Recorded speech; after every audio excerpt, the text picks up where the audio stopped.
a key part of the call room will be the Coach's Corner, and our very first guest has two athletes going to the Commonwealth Games in Abbey Caldwell and Daniel Malone. It is Gav Burren who joins us. Hello, Gav. Hey, how you going? Mate, thank you for being our very first guest on Coach's Corner. You're in the hot seat. Good luck. Oh, it's warm. Yeah.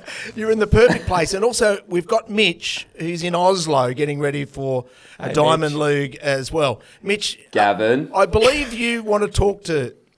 Oh, no, who wants to talk to who? You want to clear some air? No, I think Gavin wants to talk to me. I've got a bone to pick with him. I'm Go for it. listening to some other podcast because he's on every other podcast. Yeah. And next thing I know, he's saying, I had a few beers and I called Gav Burren the other night, blah, blah, blah. I think he'd had a couple of beers as well. I did. Mate, I'd had a cup of tea and a biscuit. I don't know about you. Oh, You jeez. were lit. Well, Gavin, I was fired up, dude. I was turned up, yeah. I was stepping out of karaoke after a couple of sakis, and I thought, geez, I've got to. I know. He's like, I've got to call Gavin and get the lowdown. He's like, oh my God, that was amazing. I've got to go. My song's coming up on the karaoke. They hung up and then called me back. I'm like, oh, great. What time of the day was it for you, Gav? It was, what, was that like 10:30 or something like that? Maybe 11? In the morning? 11? Yeah, it was. No, It was. night. It was. Nah. It was When was it? 10:30 on a Saturday night. So Yeah, I'm well within my rights to be that's on right. the sakis at that point. was I fair thought game. you were, Gavin. Fair game. I'd assumed you were out in the man cave having a couple of beers. That was my assumption. Listen, there might have been a couple. Tea and biscuit sounded so much better.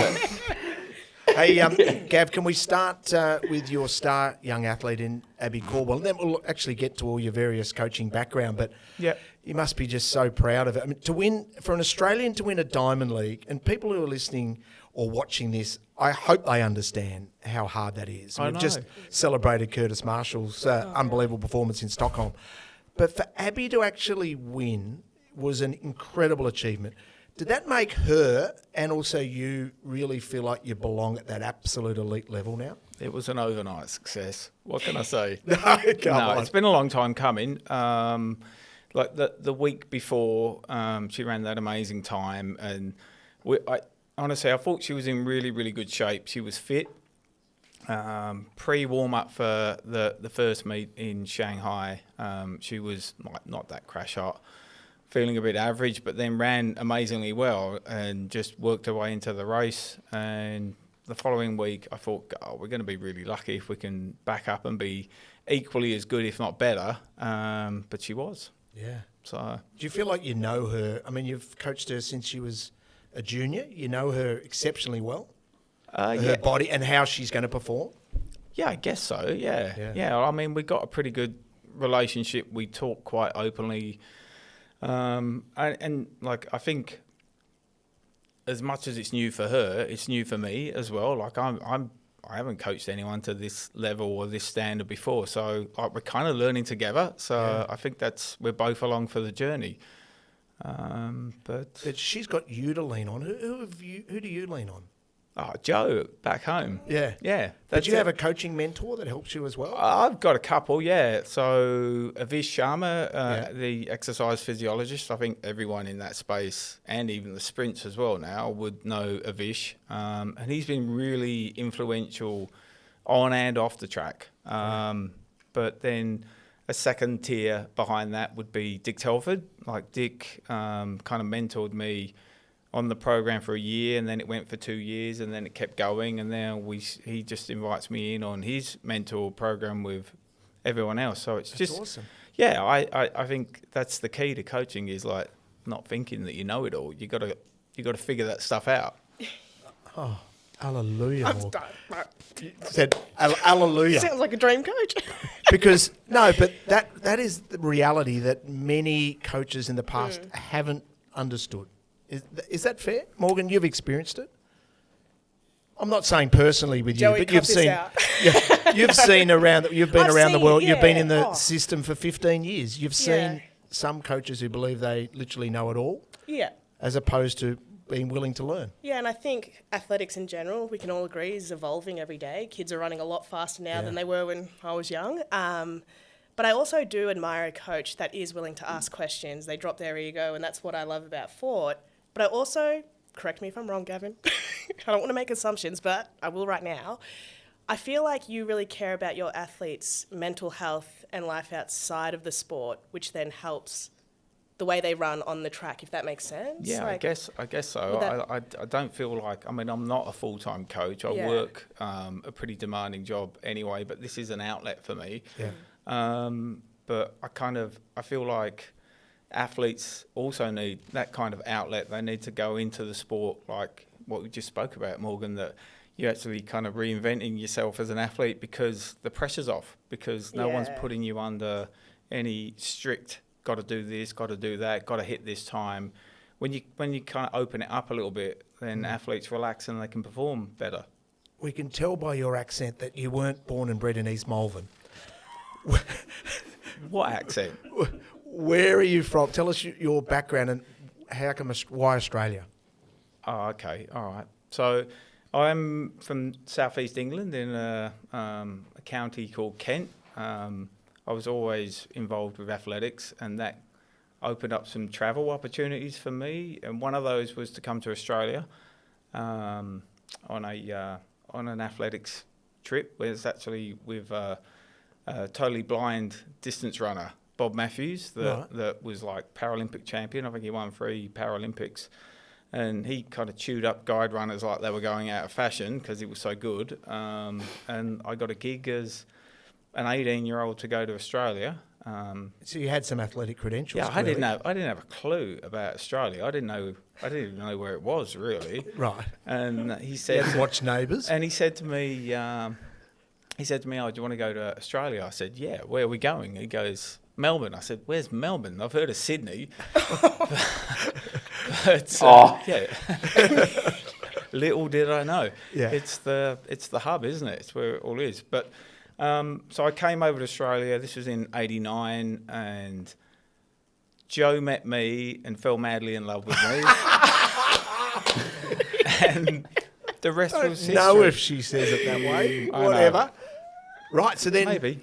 So love kept you here, and then you just never returned. Well, I did. I went back because it was just I was on holiday, and then she kept nagging me with love letters, and I came back over and on a 1-year visa and did the classic and didn't go back. The classic. Right. Yeah. And did you then transition quickly from athlete to... How did this coaching journey start? Well, I kind of got roped into coaching, really. Right. Richard Huggins at Knox. So my kids did athletics. Right. And he was really, really clever. And I think that's what clever coaches do. They kind of future-proof themselves, and they start like passing on little bits of knowledge and little bits of, jobs to do. Look after this athlete, this young kid. I haven't got time for her, Abbey Caldwell. Can you look after her for me? And Because she was how old?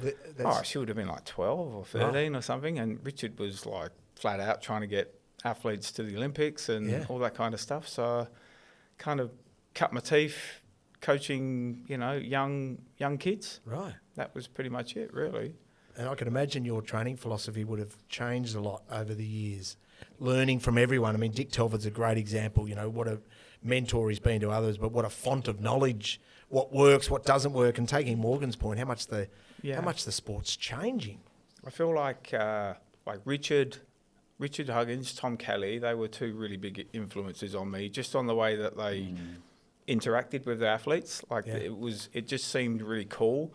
They had fun. They were having the time of their lives. It wasn't like, I kind of remembered coaching being. I had a really good coach as well. Chris Newman back in the day, and he was really, really good. And he just hung out with the guys, and he was just like, not quite one of the lads, but he just wanted to have fun. Really, I think he just wanted to be away from his wife. No, not at all.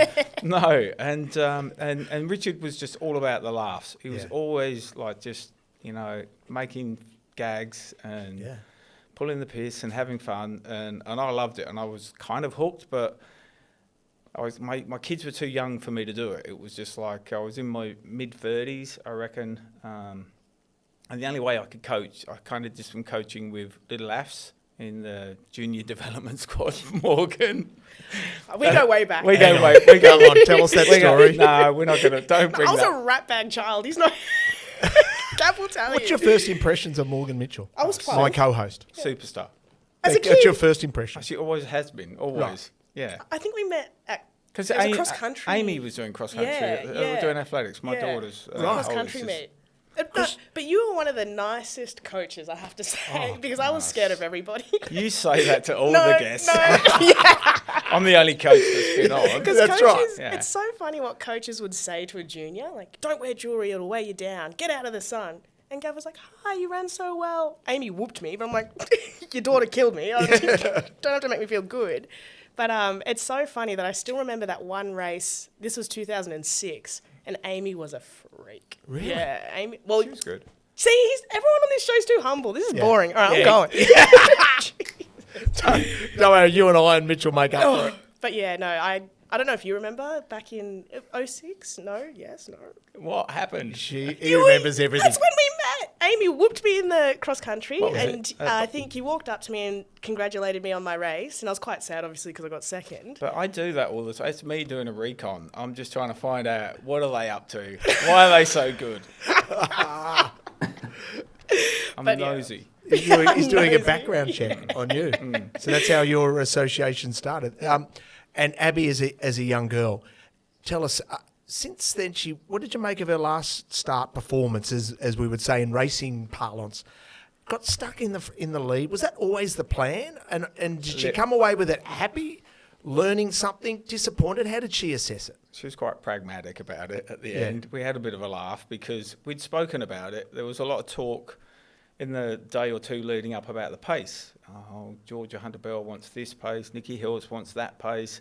So they want the pace. And it was 2:06 or 2:07, and it wasn't that scary. What about the leader of the Diamond League, Abbey Caldwell? What pace does she want? Well, No one asked. we're not quite there yet. Right. We've won one Diamond League. We haven't won Okay. any big medals yet. So it's, Com Games. Com but Games, yeah, bronze. We'll get to that. Yeah. And so I just said, look, listen, let's try something different. Normally she's a hang back, see what happens, and close fast. It's Yeah. like that's her MO, and without being too predictable, we need to try different things. I was really been looking at Jess Hull, her journey over the last few years, and that was Abby's kind of in the same kind of space where Jess was a few years ago, where she needs to make uncomfortable decisions and put herself in places where she doesn't want to be, particularly.